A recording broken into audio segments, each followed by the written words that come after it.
Hello friends, आज के lecture में हम बात करने वाले हैं exemptions regarding income from house property. और ये हमारी इनकम फ्रॉम हाउस प्रॉपर्टी का पार्ट 3 है। अगर आपने पिछले 2 पार्ट नहीं देखे हैं तो पिछले 2 पार्ट देख लीजिए, तभी ये पार्ट समझ आएगा। हमें पता है कि इनकम 2 टाइप की होती है, एक तो फुली टैक्स फ्री होती है और कुछ पर टैक्स लगता है। अब इस हाउस प्रॉपर्टी के पॉइंट ऑफ व्यू से फुली एग्जेम्प्टेड यानी कि ऐसी हाउस प्रॉपर्टी की इनकम जिस पर हमें कुछ भी ज़ीरो यानी कुछ भी निल टैक्स नहीं देना पड़ता, फुली एग्जेम्प्टेड होती है यानी फुली टैक्स फ्री है, हमें इस पर कोई भी टैक्स नहीं देना है।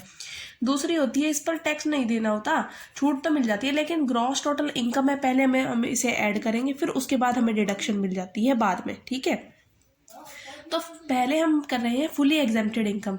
अगर कोई एक ऐसी एग्रीकल्चर लैंड है, एग्रीकल्चर लैंड पर कोई फार्म हाउस बना हुआ है, ठीक है, उससे अगर कोई हमें इनकम मिल रही है तो वो हमारी फुली एग्जेम्प्टेड होती है, उस पर हमें कोई भी टैक्स देना नहीं होता। और एक पैलेस होता है यानी एक महल होता है, उसकी एनुअल वैल्यू रूल के अकॉर्डिंग क्या मानी जाती है, 0 मानी जाती है।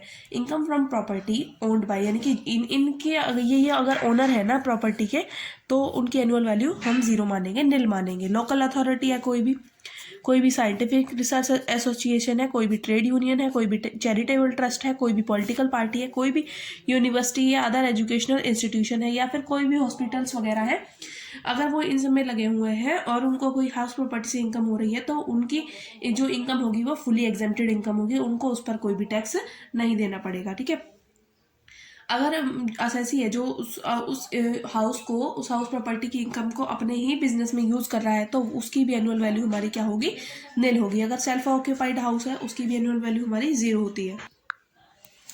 अगला पॉइंट हमारा ये है कि जो मकान का ओनर था उसके पास मकान था, ठीक है, मान लीजिए उसका मकान था दिल्ली में, एक सेकेंड, दिल्ली में था, ठीक है, पर वो उस मकान में इस कारण से नहीं रह पाया क्योंकि उसकी नौकरी कहाँ लग गई है, कोलकाता लग गई। ठीक है, इस कारण से वो इस मकान पे नहीं रह पाया। ठीक है, तो क्या होगा, और उसने इस मकान से कोई लाभ भी प्राप्त नहीं करा है। ठीक है, ना तो वो खुद रहा ना उसने किराए पे चढ़ाया, तो इसकी एनुअल वैल्यू क्या मानी जाएगी, 0 मानी जाएगी। एनुअल वैल्यू क्या मानी जाएगी, निल मानी जाएगी। और इस पर हमें कोई भी टैक्स नहीं देना होगा क्योंकि हम इसको किस कैटेगरी के अंडर पढ़ रहे हैं, फुली एग्जेम्प्टेड इनकम की कैटेगरी के अंडर पढ़ रहे हैं। फिर उसके बाद आ रही है बात सेकेंड वाले की, deducted from gross total income, जिसको हमें पहले ग्रॉस टोटल इनकम में जोड़ना है, फिर उसके बाद में डिडक्शन मिल जाएगी। फर्स्ट इसमें पॉइंट आ रहा है इनकम ऑफ कोऑपरेटिव सोसाइटी। ऐसी कोऑपरेटिव सोसाइटी जो क्या करती है, गोडाउन दे रही है। गोडाउन किस लिए देते हैं, गुड्स को स्टोर करने के लिए।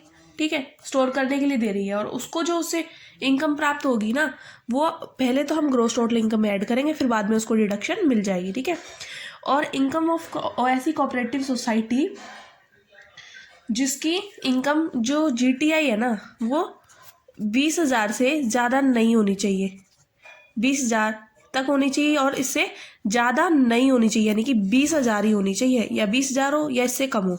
ठीक है, 20,000 से ज़्यादा हुई तो फिर उसको टैक्स देना पड़ेगा। ठीक है, और ये एक कौन सी सोसाइटी नहीं होनी चाहिए, एक तो मकान बनाने वाली सोसाइटी नहीं होनी चाहिए, एक कोऑपरेटिव सोसाइटी की बात हम कर रहे हैं। ठीक है, एक तो कौन सी नहीं, हाउस बनाने वाली नहीं होनी चाहिए, ठीक है, फर्स्ट वाली, और एक शहरी उपभोक्ता समिति नहीं होनी चाहिए, एक ट्रांसपोर्ट वाली नहीं होनी चाहिए।